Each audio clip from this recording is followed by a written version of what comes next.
Hey family, good evening. We are continuing with The Alchemist.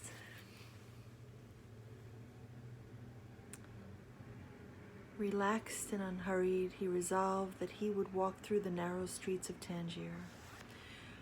Only in the way would he be able to read the omens. He knew it would require a lot of patience, but shepherds know all about patience.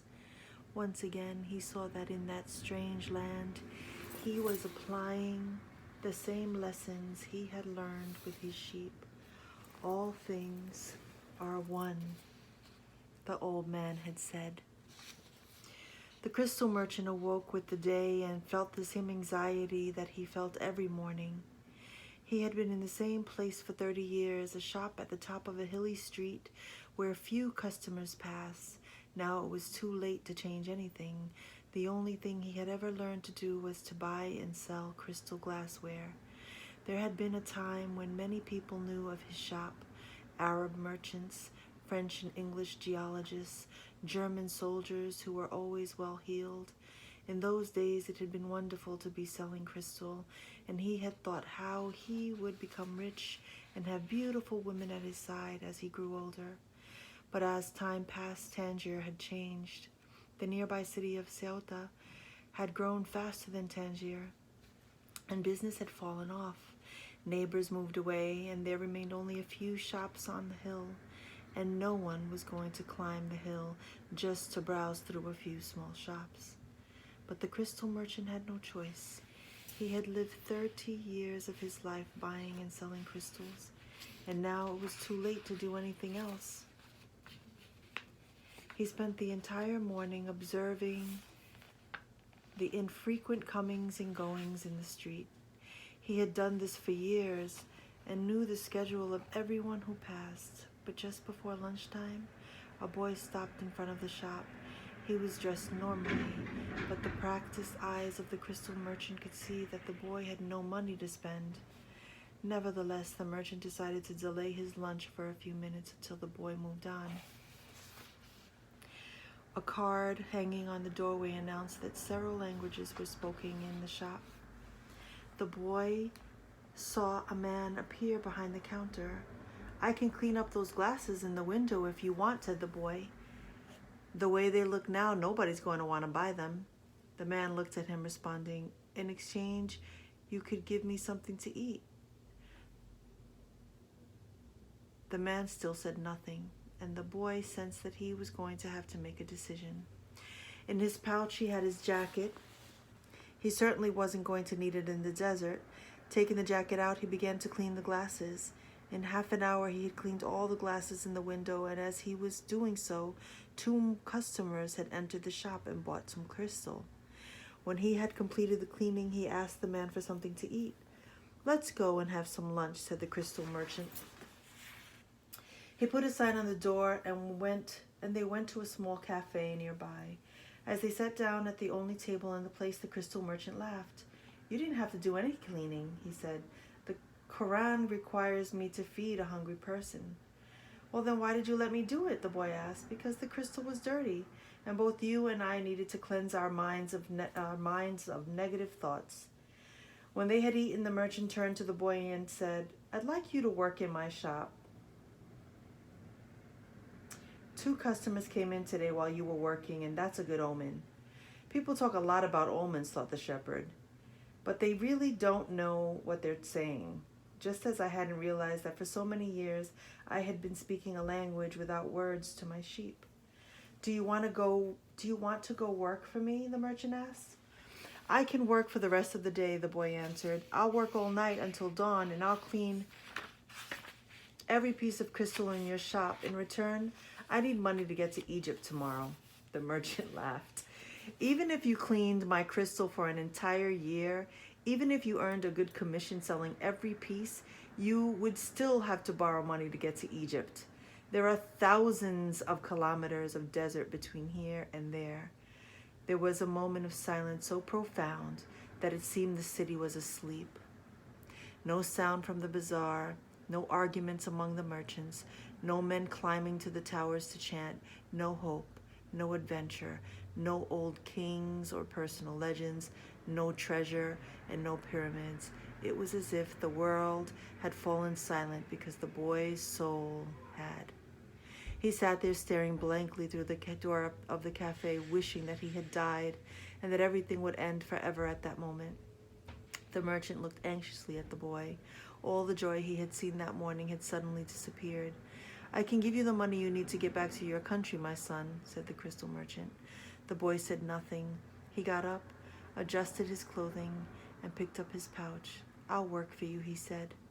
And after another long silence, he added, "I need money to buy some sheep." Part 2. We are on page 53.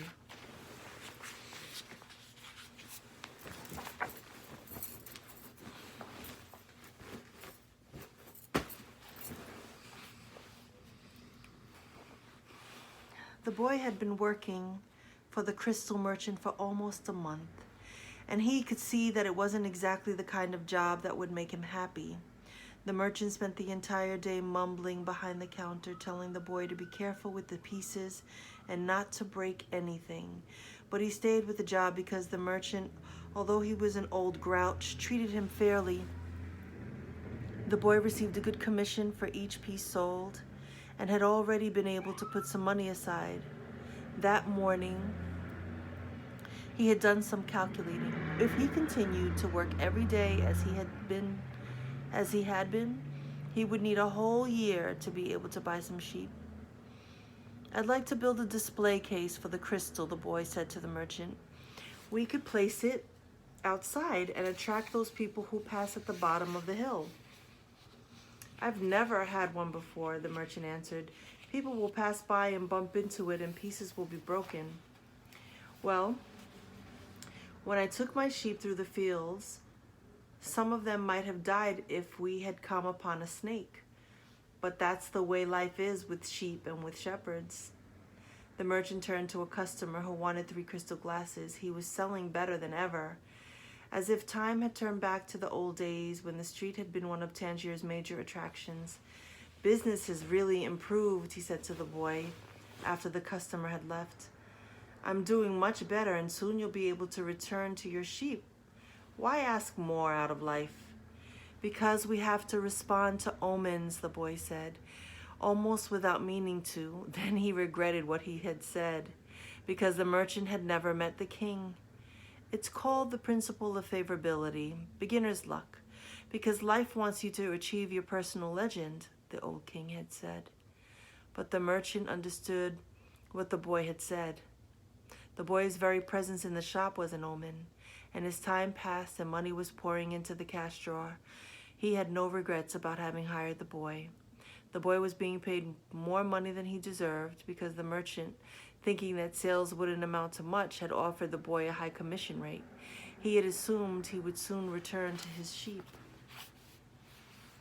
"Why did you want to get to the pyramids?" he asked. "To get away from the business of the display." "Because I've always heard about them," the boy answered, saying nothing about his dream. The treasure was now nothing but a painful memory, and he tried to avoid thinking about it. "I don't know anyone around here who would want to cross the desert just to see the pyramids," said the merchant. "They're just a pile of stones. You could build one in your backyard." "You've never had dreams of travel?" said the boy, turning to wait on a customer who had entered the shop. 2 days later, the merchant spoke to the boy about the display. "I don't much like change," he said. "You and I aren't like Hassan, the rich merchant. If he makes a buying mistake, it doesn't affect him much, but we too have to live with our mistakes." "That's true enough," the boy thought ruefully. "Why did you think we should have the display?" "I want to get back to my sheep faster. We have to take advantage when luck is on our side and do as much to help it as it's doing to help us. It's called the principle of favorability, or beginner's luck." The merchant was silent for a few moments. Then he said, "The Prophet gave us the Quran and left us just 5 obligations to satisfy during our lives. The most important is to believe only in the one true God. The others are pray 5 times a day, fast during Ramadan, and be charitable to the poor. He stopped there. His eyes filled with tears as he spoke of the Prophet. He was a devout man, and even with all his impatience, he wanted to live his life in accordance with Muslim law. What's the 5th obligation? The boy asked. 2 days ago you said that I had never dreamed of travel, the merchant answered. The 5th obligation of every Muslim is a pilgrimage. We are obliged at least once in our lives to visit the holy city of Mecca. Mecca is a lot farther away than the pyramids. When I was young, all I wanted to do was put together enough money to start this shop. I thought that someday I'd be rich and could go to Mecca. I began to make some money, but I could never bring myself to leave someone in charge of the shop. The crystals are delicate things. At the same time, people were passing my shop all the time, heading for Mecca. Some of them were rich pilgrims, traveling in caravans with servants and camels, but most of the people making the pilgrimage were poorer than I. All who went there were happy at having done so. They placed the symbols of the pilgrimage on the doors of their houses. One of them, a cobbler who made his living mending boots, said that he had traveled for almost a year through the desert, but that he got more tired when he had to walk through the streets of Tangier buying his leather. Well, why don't you go to Mecca now? Asked the boy. Because it's the thought of Mecca that keeps me alive. That's what helps me face these days that are all the same. These mute crystals on the shelves and lunch and dinner at that same horrible cafe. I'm afraid that if my dream is realized, I'll have no reason to go on living. You dream about your sheep and the pyramids, but you're different than me. You're different from me. Because you want to realize your dreams, I just want to dream about Mecca. I've already imagined 1,000 times crossing the desert, arriving at the plaza of the sacred stone. The 7 times I walk around it before allowing myself to touch it. I've already imagined the people who would be at my side and those in front of me and the conversations and prayers we would share. But I'm afraid that it would all be a disappointment. So I prefer just to dream about it.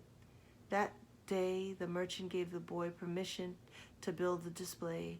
Not everyone can see his dreams come true in the same way. We'll continue tomorrow. Have a good night, everyone.